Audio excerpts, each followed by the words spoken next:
Hello, everybody. Welcome to our speaker series on U.S. and Russian culture. During this series, I'm talking to Americans about the effect Russia has on, on their life's work, how Russian culture and the arts have inspired Americans in their own creative work. So today I'm talking to Elizabeth Kendall about the great Russian, Georgian, American choreographer, George Balanchine, his muse and dance partner, Lydia Ivanova, and ballet in revolutionary Petrograd.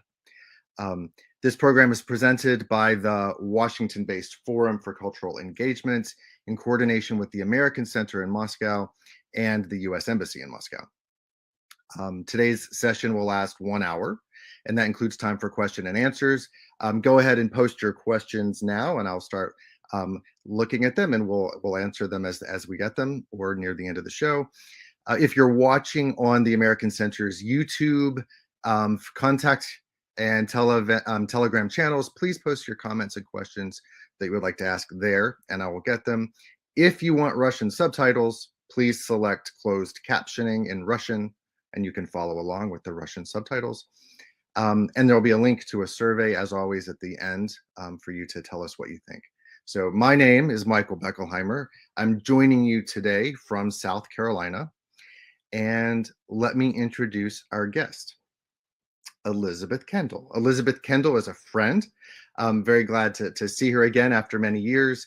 She's a professor of literary studies at the New School in New York City. She is a dance and culture critic historian. She has written memoirs, books, articles on dance, fashion, the arts. Currently, she's in Helsinki, Finland, working on an article about ballet in Finland. And also, she's here today because she's an authority on Russia and Russian ballet and Balanchine. She was invited to St. Petersburg by the Likhachov Foundation to research her 2013 book, Balanchine and the Lost Muse, Revolution and the Making of a Choreographer. It was then in St. Petersburg in 2009, I believe, that we met. And presently, she's at work on a narrative recreation of George Balanchine's early years in the United States. And the working title is Balanchine Finds America, a tale of sex, art, and solitude. So Elizabeth Balanchine finds his America. Balanchine finds his America. Yes, it's his America, a tale of sex, art, and solitude. Although that sounds like a fun America for anyone. Elizabeth, welcome to the series. Thanks for being here. It's great to see you. Michael, it's great to see you, and it's a great honor to be on this series. Hello, everybody who's listening or watching. Great. So you and I met in St. Petersburg, about 13, 14 years ago. We were both fellows at the Fond Likhachova. We were doing research on our respective projects. And while we were there, I think you and I had enough visits to cafes and met a lot of Russian friends that I know you have a deep understanding and appreciation for Russian culture. So can you tell us how you became interested in Russia, and what are your intellectual, academic, and personal connections to Russia? Well, Michael, the story starts really way back in time because I was a child in the Cold War. I lived in the Middle West in St. Louis, Missouri, and I felt that, as all young Americans feel, that life was boring there. Maybe not all feel that. And so I got pretty obsessed with our enemy, Russia.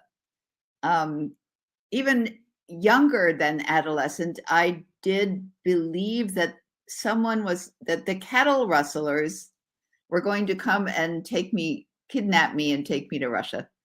The cattle rustlers have nothing to do with Russia. They're the people who steal cows. I was not a cow, but I thought that I might be stolen and taken to Russia. So I learned all the provinces and their capitals by heart in case I found myself somewhere where that would be useful.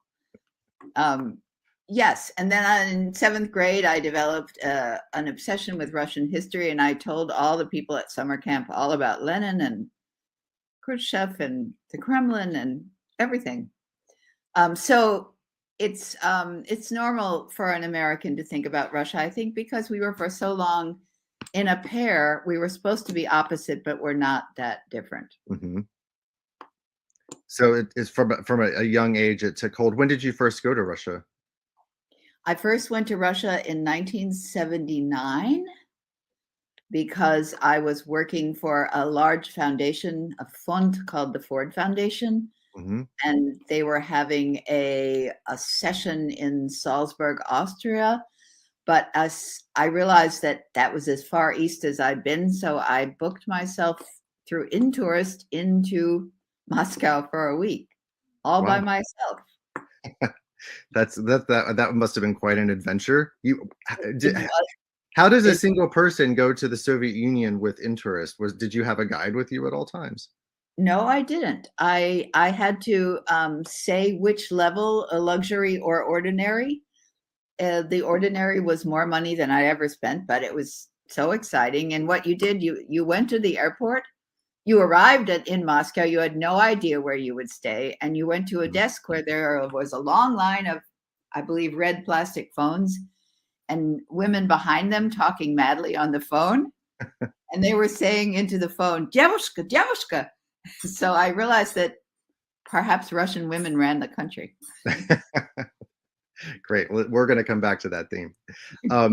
But let's turn to the book and your research on Balanchine. And you've actually provided us a nice segue with your work with the Ford Foundation. So normally I would ask, why did you write this book? What was your inspiration? But I think you very clearly stated in the preface to the book that there were two revolutionary moments that led you on the path of writing this book and doing this research. And I want to talk to you about both of those moments. But let's start with the first. You met George Balanchine. In fact, you interviewed him. Can you tell us about this meeting? I will tell you about this meeting, but I do have to say first that I was a person who was not a ballet person, Oh. and until the early 1970s, when I don't know if Russian viewers are old enough to remember that there were hippies in America. And if you were a hippie, you had to become interested in something that you weren't supposed to be interested in if you were an intellectual. So I became very interested in dance. And I thought that my field of dance would be avant-garde dance, very experimental dance. And I got to New York and I began to write about dance. And it was really interesting to make words match dancing, since they have nothing in common really as artistic languages, words and dancing. And I knew that I had to see the work of George Balanchine at the New York City Ballet. George Balanchine was probably then, without any doubt, the greatest choreographer of the 20th century. He is that, I think, pretty clearly. So I went finally to a George Balanchine evening at the New York City Ballet, and I simply fell into this kind of expression, which is classical ballet, because when you're a hippie, you think that art is supposed to be controversial and it's supposed to attack everything. But when I saw the works of Balanchine, I realized that art could be nurturing and could be about beauty and could give the audience something that was deeper than anger. So what were these? What did you see? What were these first works of his that he had created? Balanchine made over 100 works for the New York City Ballet.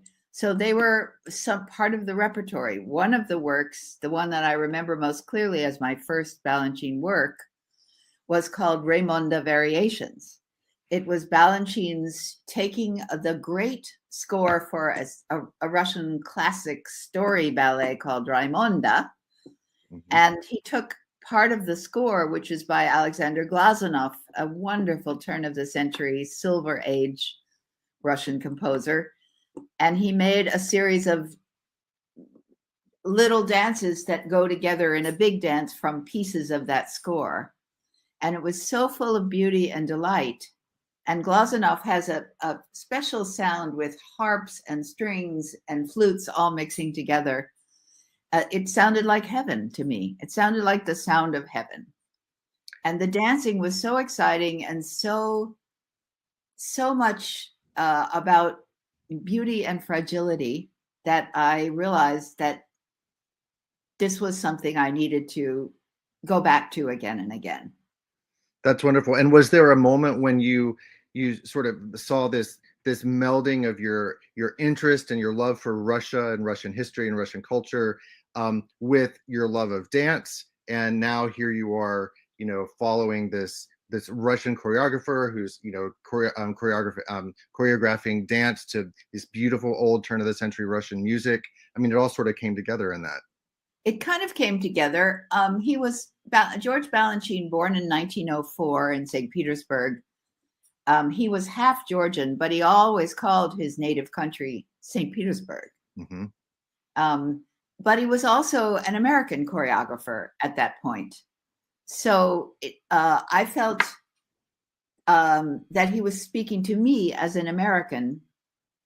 And he always said the audience should ask the ballet stage to play for me my story, that each audience member should be able to find her or his own story played out on the stage. It sounds hard, but it really works. Mm-hmm. Mm-hmm. So I met Balanchine because I was working for the foundation called the Ford Foundation. Mm-hmm. And the Ford Foundation did a lot of funding of dance, all different kinds of dance. And they asked me to write a booklet about what kind of dance they had given money to and why. And they said I could do a series of interviews at the end of this little book. And Balanchine was a very important recipient of money from the Ford Foundation to make his ballet company in New York a national company. So it could draw dancers from all over the US. And so I managed to meet Balanchine in his office. I was a young dance critic. It was around 1981. I got all dressed up and made sure I had makeup on because I knew that Balanchine was an admirer of women. And Balanchine, the first thing he said was, he spoke English like a Russian. He left out all the articles. And he said, is boring what we must talk about. And I said, oh, Mr. Balanchine, I completely agree. And I don't really want to take your time. He said, no, we talk. I answer questions, then we talk. So I gave him my questions. He gave me very interesting answers, some surprising. He was always surprising. Mm-hmm. He liked to talk in a sort of simple way that wasn't simple at all. And then he switched gear and he said, and he came sort of closer to me and he said, you know what I do in Russian Revolution to get food? And I said, no, I don't know. And he said, I sewed saddles. I said, saddles?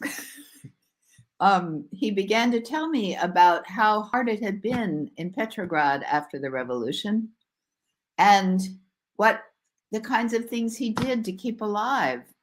And I was saying to myself inside, oh my God, you don't have enough history to appreciate these stories.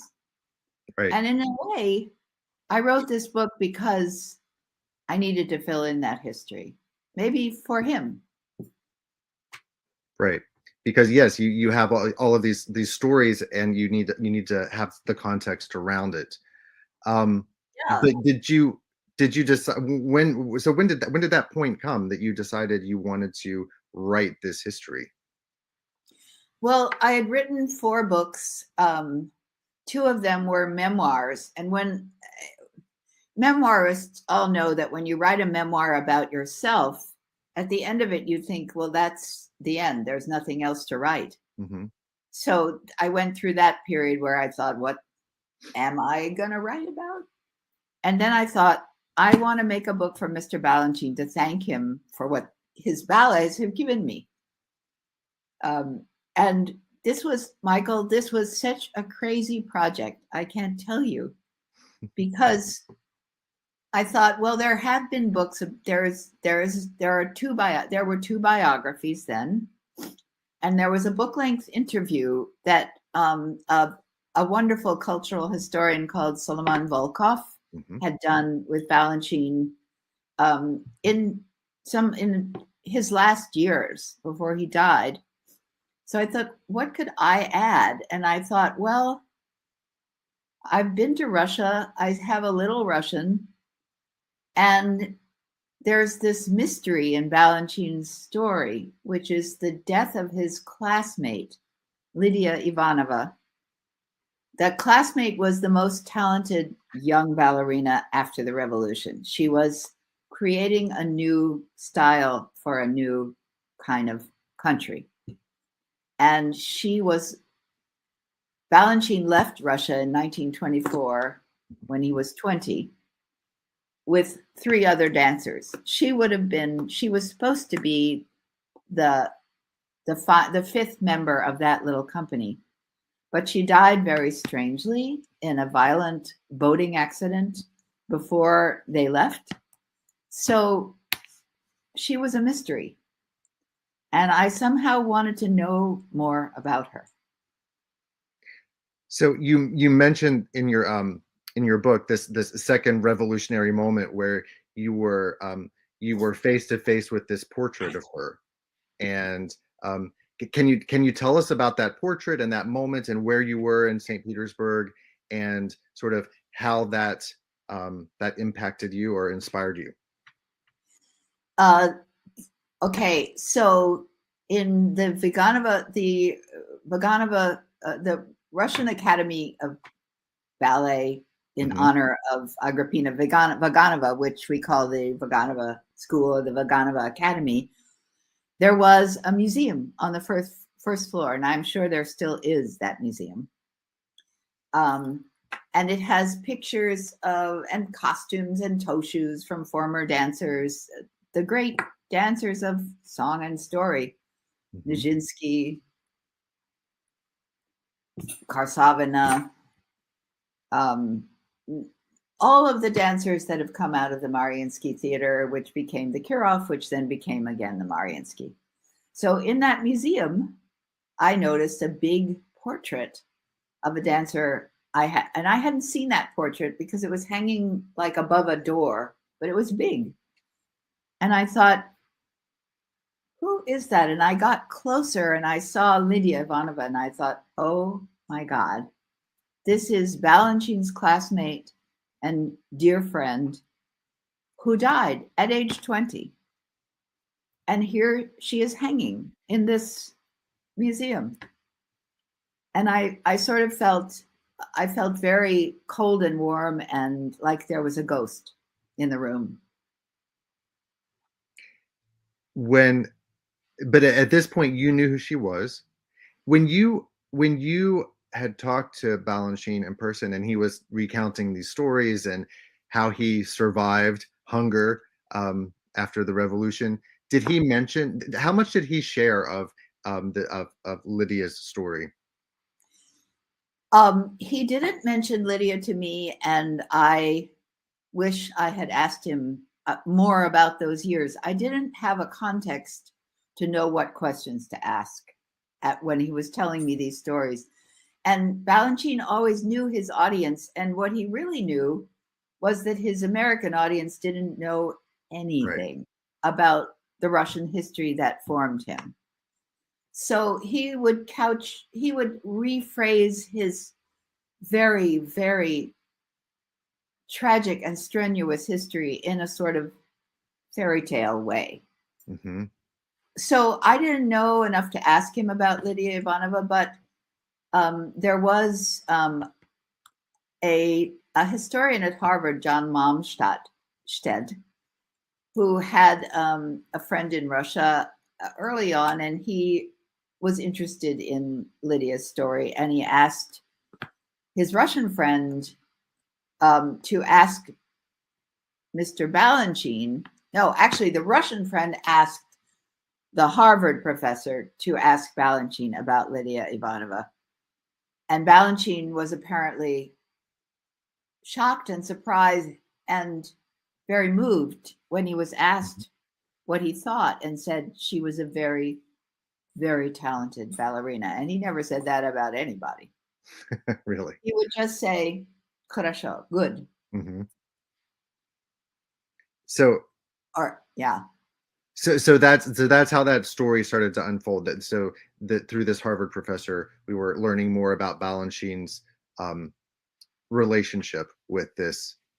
Actually, the story started to unfold for me because another Russian friend who lives now in New York, Elena Kunikova, who is a ballet coach, former student at the Vaganova School, Mm-hmm. gave me a book, which was a memoir, the second memoir by a classmate of Balanchine named Mikhail Mikhailov. Actually, Mikhailov was a coach of acting for dancers in that school for many years after when as he finished the stage, and the dancers used to call him Misha v Kubye because his name was Mikhail Mikhailovich Mikhailov. You've disappeared. I can't see you, Michael. I'm still here. Yeah. So I don't know why that happened. But. So Mikhailov wrote two books. One was a memoir, personal memoir called something like Моя жизнь в балете. And then he wrote a book about those times called Молодые годы русского балета, Petrogradskого балета. And in there, he wrote about various figures that he remembered very vividly. And there was a whole chapter about Lydia. So I wanted to write this book. I didn't know how I would find the material, where I would find the material, but I got a grant, a wonderful fellowship in 2006, before you and I met, at the New York Public Library main branch called the Cullman Fellowship. And I took the book and I began to read it very slowly. If you saw the book, you'd see that almost every other word is translated in the margins. I didn't read as very fast then. And what was fascinating was that this classmate of Balanchine remembered very vividly whole ballets that Lydia danced in and described them for pages and pages. And if you're reading Russian and someone's describing how someone danced, there are many words that are not easy to, it's hard to write about dance in English or in Russian. Yeah, I'm sure that's very technical. It's not technical. It's when you really write about dance, you want to make the words move, and you need adverbs and adjectives that are unusual, that have motion in them. Technical doesn't work. You can't say they did a port de bras and then an arabesque, because the readers don't know what that means. Right. You have to describe the shapes in the air and the quality of the movement and why you remember this. And Mikhailov did a wonderful job of evoking in words this female classmate of both his and Balanchine's. So what can you tell us then about that period? Because it's such an interesting time in Russian history, before the revolution, during, right after. And that's when the two of them are in school and they're dancing. And that's and this is their live their life right before she unexpectedly and tragically dies and he flees to Paris. So what was the ballet in Petersburg, Petrograd like at that time? What was the situation? The answer is very complicated because it depends on the year. And as Russian listeners and viewers know, the years leading up to the revolution, the years during the two revolutions, well, actually three revolutions, the revolution of 1905, and then the two revolutions in 1917. So before 1917, the ballet was the Imperial Russian Ballet. It was subsidized heavily by the royal family, the Romanovs. And it was sort of an insider Petersburg art that Petersburgers loved the ballet, loved the repertory. The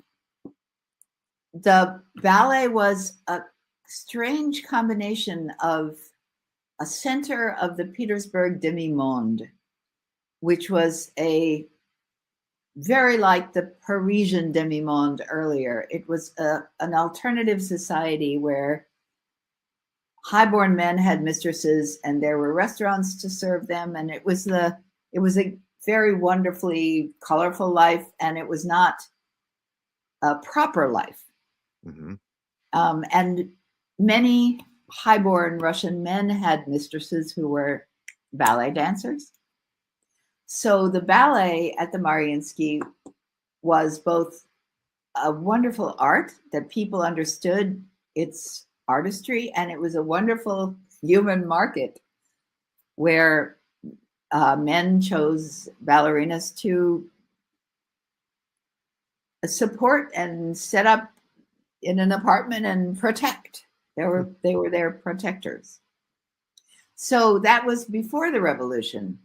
It all had a system that worked, everybody understood, but it's hard to understand now that world where the way up towards the court in pre-revolutionary times was one of those ways was to have your child, especially if the child was female, become a dancer. And that means she would be noticed by the royal family, noticed by their friends, noticed by the rich patrons who used to sit in the front row. Mm-hmm. And she would have a life with a pension. But then came the revolution, and there were very much the great disturbance. There was the school closed, the theater reopened without all the czarist eagles, and the ushers had to change and wear gray costumes instead of their wonderful uniforms. And then came the Bolshevik revolution within the revolution. And there was a real deep question. Why do we want this aristocratic art that had an aura of sin attached to it? So you could say that one of the fascinating things about Balanchine and Lydia and Mikhailov and their generation was that up to the age of 13, from 9 years old to 13, they were trained in an art that was flowery, beautiful, courtly, full of manners, full of a certain kind of attitude towards narrative and love and beauty. And then all of a sudden, smash, boom. They were then trained in the same art with the same steps, but the steps, just like the entire city, were given a completely different meaning to match the Bolsheviks' utopian state. And did Balanchine go along with this? Was he sort of how did this impact him? And then how did this influence his role as you know, in becoming the great American choreographer? It's a very complicated scene, Petrograd, after the revolution, because the city was the cradle of the revolution. That's where it happened. Then it was deserted by Lenin, who took the capital to Moscow, leaving the city with almost no resources. And yet, so many people starved and froze to death in Petrograd. But Lenin appointed as his Minister of Culture and Education, basically the Minister of Enlightenment. Mm-hmm. Prosveshchenia, yeah. Anatoly Lunacharsky, who was a man of very wide tastes and political passions, but he didn't want old art to disappear. He wanted the people who had never been able to go to the theater or go to a museum to be exposed to that beauty, and that included the ballet. Lunacharsky loved ballet, and he took the school, the Imperial Theater School, Imperatorskaya Teatralnaya Ulica, Училище, under his wing, and he helped it come alive by putting a drama school on the top floor and inviting the proletariat to study drama so that the ballet school could continue. Because drama and theater was more acceptable. It was a more acceptable, more useful medium in the ideology. I don't know if it was more acceptable, but what happened after the revolution, among many really odd things, was that all of the factory committees and the unions fell in love with theater. And there were millions and millions of amateur theater groups.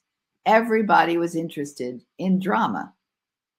And Lunacharsky tapped into that mainstream interest, and they needed a drama school for the people. And he put that drama school on the underused third floor of the beautiful Vaganova.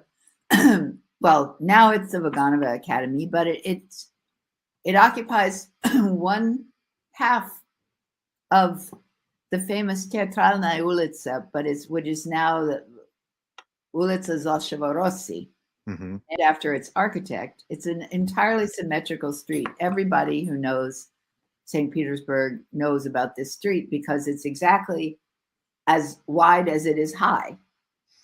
And it's 10 times the length of its height and width. And the drama school was put there so that he could continue the ballet school. The ballet basically continued. So even though maybe it wasn't after the revolution, everything was centrally controlled. Right. All the resources were allocated according to who asked for them more in a better way. And there was nothing there. There was no heat, no food. But what little there was, you had to have a reason to get it. So that drama school gave a reason for the government to give that building some food, and maybe a little wood for the stoves. And so that food fed Balanchine and Ivanova, and they were dancing. They were young students at the time. They were 13 so that first half of their education was imperial. The second half was about, because under Lunacharsky there were a number of laboratories, and because there was nothing, art could be everything or anything. And so that the school became a utopian laboratory. How can dance express the greatest aims of mankind and the most private thoughts and everything that hadn't been in formal Tsarist ballet? How could the same ballet language express completely another world? So that's called, you see the possibilities of a language that you'd never dreamed about. And that absolutely shaped Balanchine. The times that he was formed were unique. And what happened was that old language of the court, I know I look a little silly doing it, was separated from everything it had meant before. And it could be examined just like Malevich examined the materials of painting and made the black square and the white square. In a way, there was a laboratory where people were thinking about dance in the same way. What is this shape that a body can make? What can it say? What can it say that's new? How can we do it a different way? Can we turn it upside down? Can we turn it inside out? All those things were in the air.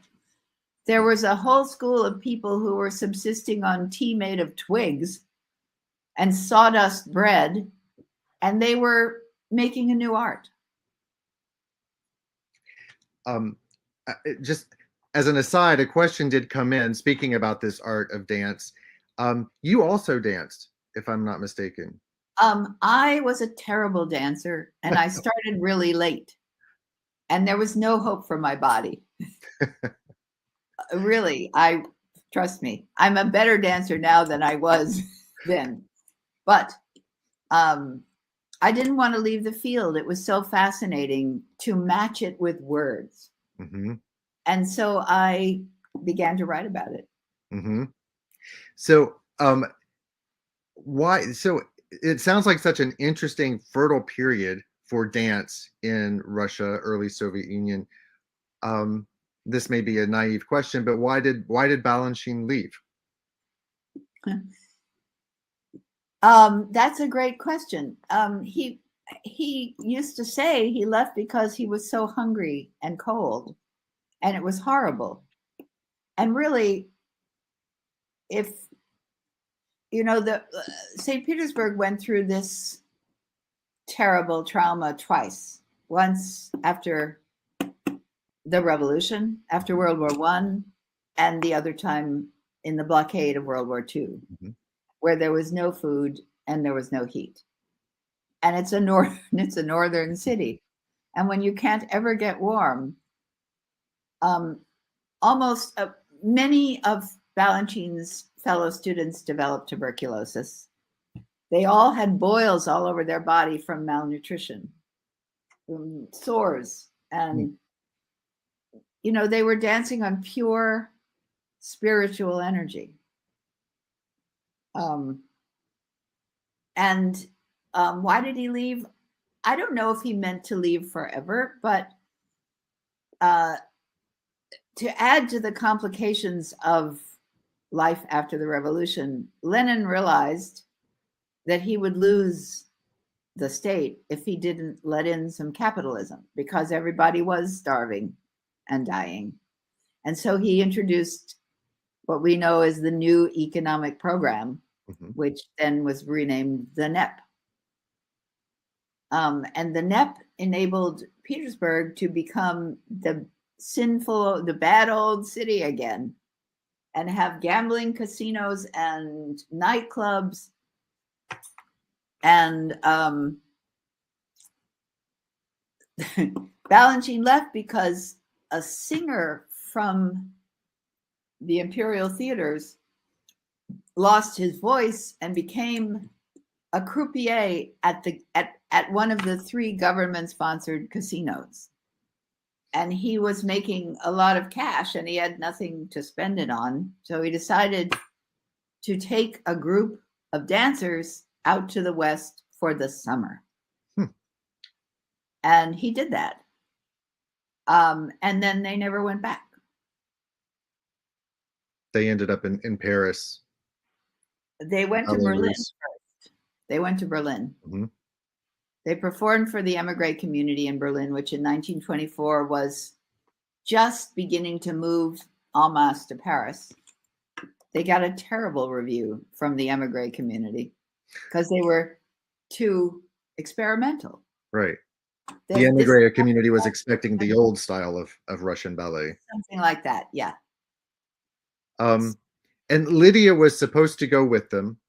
She tragically died. Your book, your biography, which is sort of a dual biography of both Balanchine and Ivanova, what was their relationship? And the title of your book refers to her as his muse. The muse. Balanchine and the lost muse. The lost muse. Okay, yes. Okay. So what was their relationship like, and how did he view her? And I think you consider her the muse of St. Petersburg. What do you mean by that? And then what would they have accomplished if they had remained together? It's confusing because Balanchine was someone who was deeply inspired in his creative life by a succession of personal muses, Mm-hmm. female dancers who showed him a new way to move. Lydia was maybe the first of those muses, but Lydia was so powerful in her performance and her person and what she meant that he didn't, I think my feeling is he didn't dare court her. Oh. He was smaller than she matured. Mikhailov, the memoirist, remembered that she matured earlier than everybody else in her class. She became a woman physically, and all the boys in the class, by that time there were only 4 left, were like, oh my God, what do we do with her? So she wasn't somebody that Balanchine could think to shape. She had already shaped herself. And they really were colleagues more than they were Pygmalion and Galatea. Mm-hmm. Balanchine saw how she was changing the nature of what a ballerina did on stage. She was making it more spontaneous, more daring. She had a jump that was like a man. She would burn herself into the audience's hearts by performing. It's very magical. You can't explain it. And they were colleagues. And when Balanchine was starting to choreograph, Lydia also was choreographing. And she consulted him.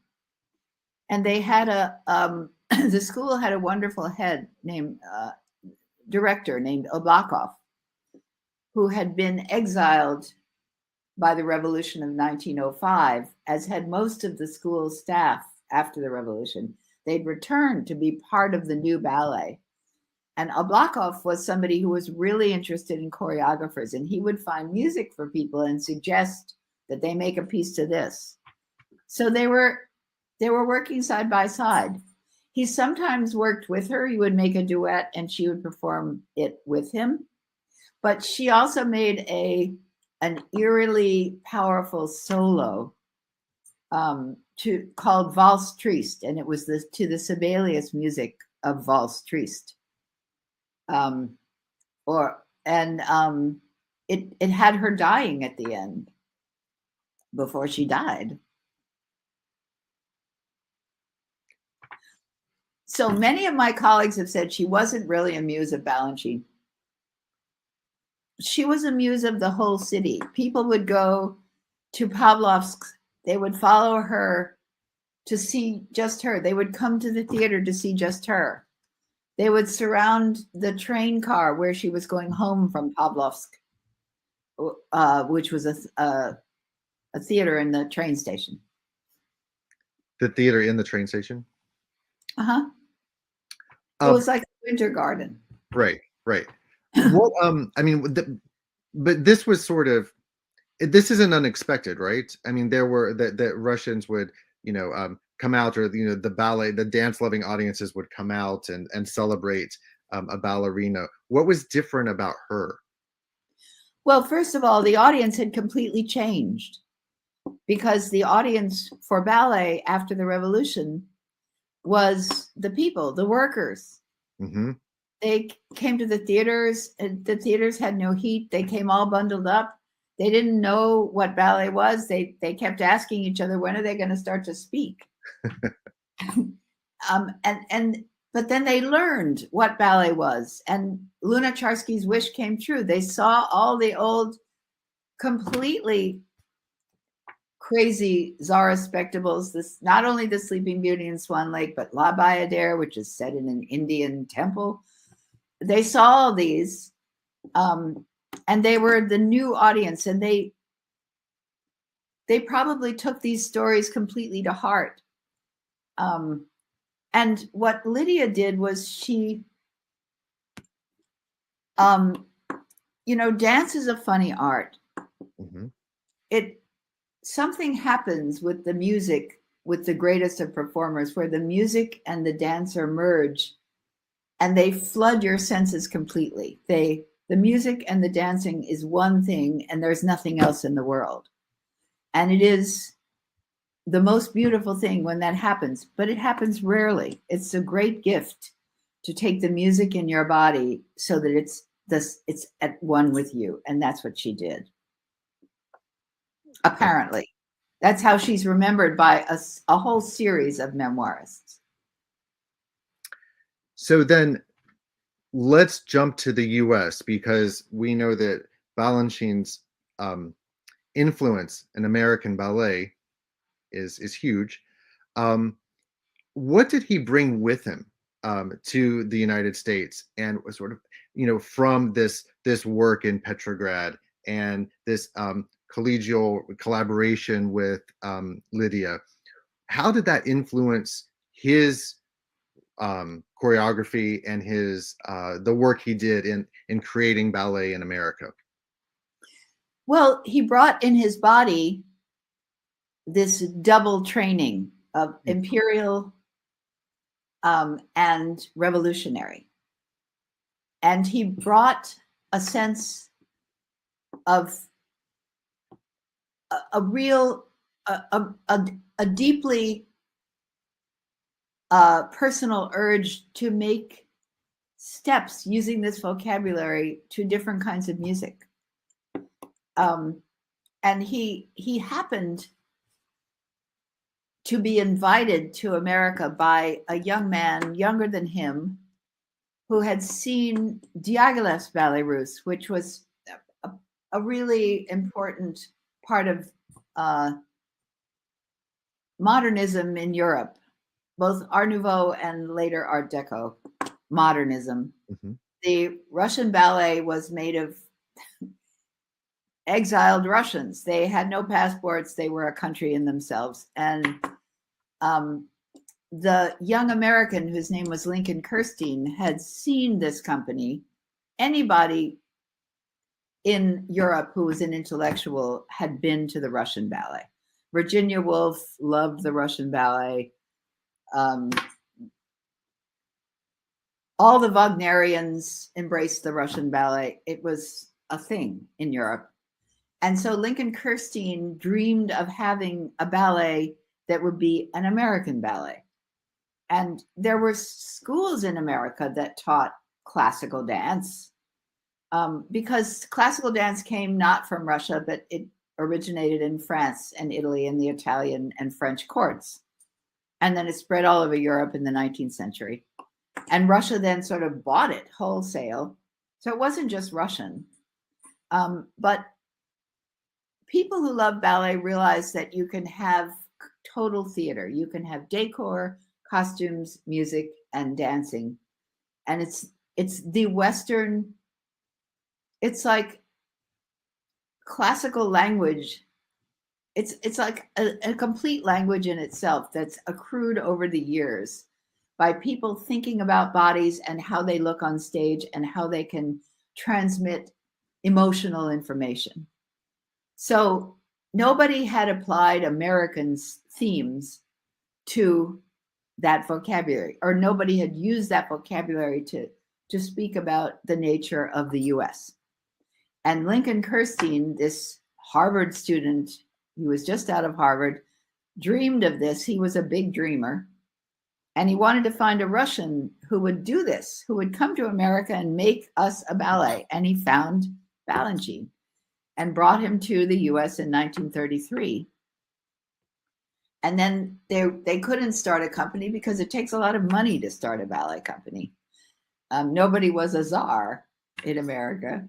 And the state was not interested. The US government was not particularly interested in ballet, and they're still not.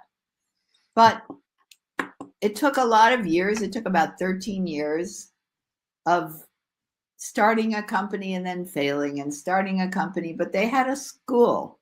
So they were making dancers and trying to find ways to put them on stage. And Balanchine was desperately trying to choreograph, because that was what he knew he was extremely good at. So finally, it worked after World War II. It worked, and I think he's credited with sort of creating the American ballet. Yes, he created a style that was streamlined and faster and more syncopated and more modern and more rhythmic than the language that he was trained in.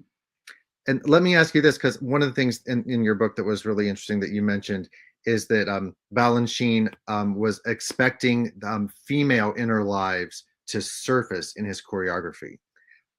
What do you mean by that? And what was new or unexpected about that? That's a big question. And also, I'm so moved by, Michael, by your close attention to my book, which I know is really dense, with full of history, full of little history. Beautiful book. Thank you. Balanchine was interested in, like a scientist, in his human material. He was especially interested in women. He was just one of those guys really interested in women and in what their bodies could do, because women's bodies are a little looser than men's bodies. Mm-hmm. They can make bigger shapes than men's bodies, although men's bodies can rise up in the air more easily. But women can stretch and make bigger shapes because they have looser bones. I don't know. But so Balanchine from the beginning was interested in these American women who were learning this vocabulary, and the vocabulary, the pliés, the tendus, the arabesques, the battements. Ballet vocabulary has French names because it came from the French court. He was interested in what these bodies were in the New World and what they looked like and what they could do with this old vocabulary. And he would see some woman who moved in a way that he'd never seen, and he would instantly think about a ballet and music to match with her. But when Balanchine made ballets, it's a particular fact that he left a lot of room for the soloists to interpret the music the way they wanted. Mm-hmm.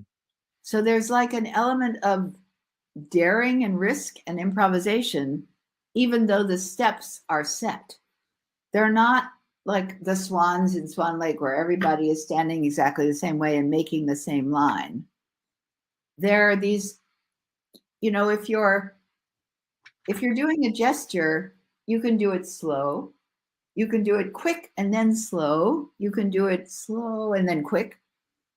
The same steps you can do all different ways. And he liked when a female dancer and a male dancer, he liked when his dancers were like jazz musicians. They would take the melody and they would make new things by different inflections in different rhythms.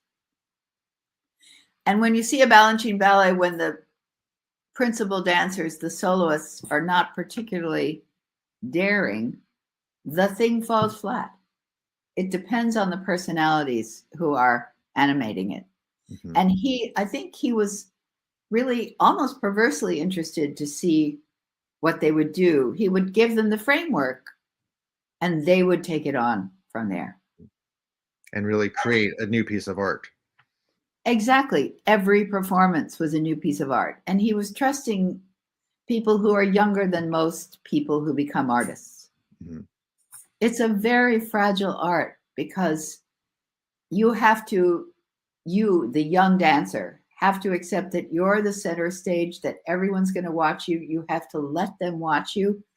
And then you have to dance from the inside of yourself. Because if you're an egotistical maniac, it shows up instantly on the ballet stage. If you're inside the music with a pure heart, as I think Lydia was, that also transmits to the audience. And something is exchanged that's very private and hard to put in words. And Balanchine is revered in both Russia and the United States, right? Yes. Yes. People appreciate his role and his. Yes, because if you listen to a piece of music while you're watching the ballet, any of Balanchine's ballets, you realize that there's a conversation that is so intelligent and so alive and so detailed, but so kinetically moving somewhere, that you're overcome by the sheer intelligence of it. Yeah, so his influence is tremendous. I mean, no ballet company can really be well-rounded without some balancing works. And right after 1989, the Kirov and the Bolshoi began to acquire balancing works and to dance them in their own way, which was beautiful. Well, I have a question about that. Speaking of the Kirov or the Mariinsky and the Bolshoi, there a question from the audience about Russian ballet. For a long time, it was thought that Russian ballet was the standard for the whole world. Do you track the current situation of the dance industry in Russia? If so, can you tell us how we think Russian ballet has changed, if it has? And how is it perceived in America in the current moment, the current situation?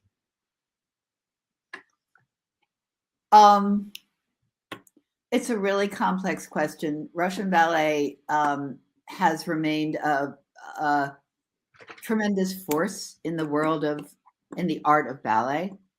The way that Italian song has remained a force in the opera world. Mm-hmm. It's the sort of the basis of our modern art of ballet or opera.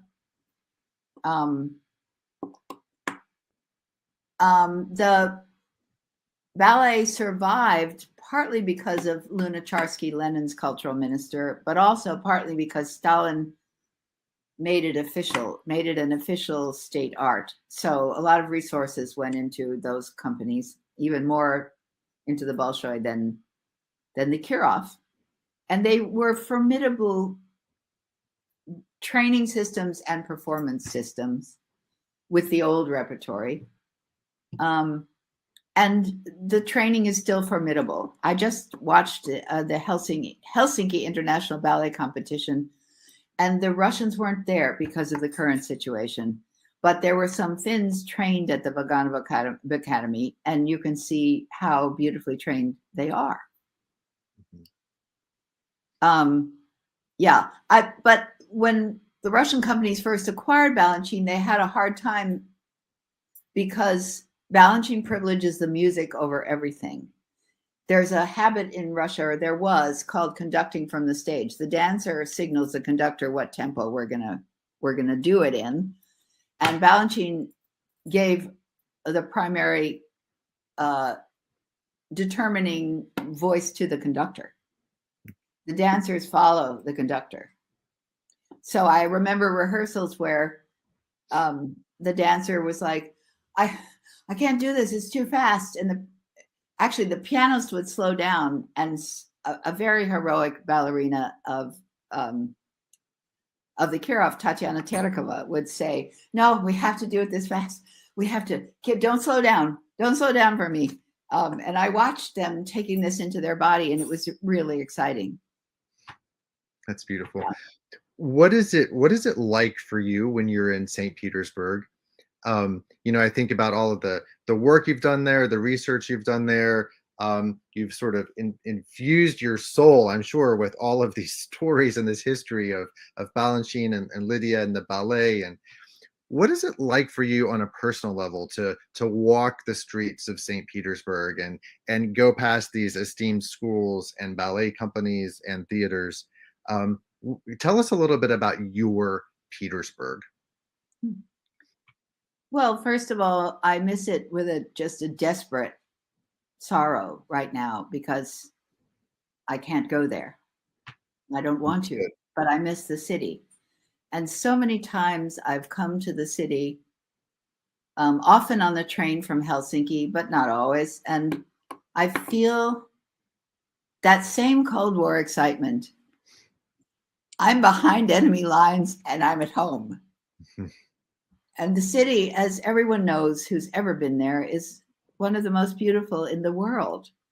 The water, the sky, the colors of the buildings, the canals.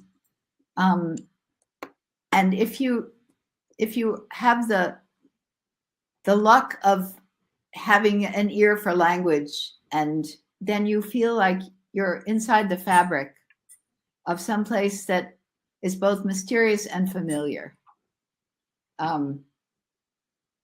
It's really, I mean, it's been such a privilege to be able to be inside of the culture of Russia, the Soviet Union, the former Soviet Union. It's been so exciting. There are so many really surprisingly humorous and fiercely intelligent friends that I have still. And again, really funny people. I mean, to me, humor is like the mark of true intelligence. And Russians are very, very funny. And very lyrical and very cruel and very surprising and full of appetite and very human, very human. All my Russian friends are extremely superhuman humans. Yes. Yep. I'm sure you feel the same. I do. I feel the same, and I'm sad that I won't be going there soon, but we will be. We'll be going back. We will be. I mean, if anybody can pray, it's worth praying for. Yes, for sure. Thank you very much for talking to us. There's even more to cover. So you're working on another book about Balanchine's time in America, which is a whole nother topic. It's a whole nother topic, and it's a very different book. It's not an academic book. It's more like a novel, but it's based on just as much research. Beautiful. Well, we'll talk about that next. Thank you very much for joining us. It's wonderful to see you again. Good luck in Helsinki working on your latest article, and may we meet again in Petersburg. May we meet again in Petersburg. And Michael, thank you for being a wonderful, wonderful conversation comrade. Great. You're welcome. Thank you for being here. Bye-bye. Okay. Bye. Bye, everybody.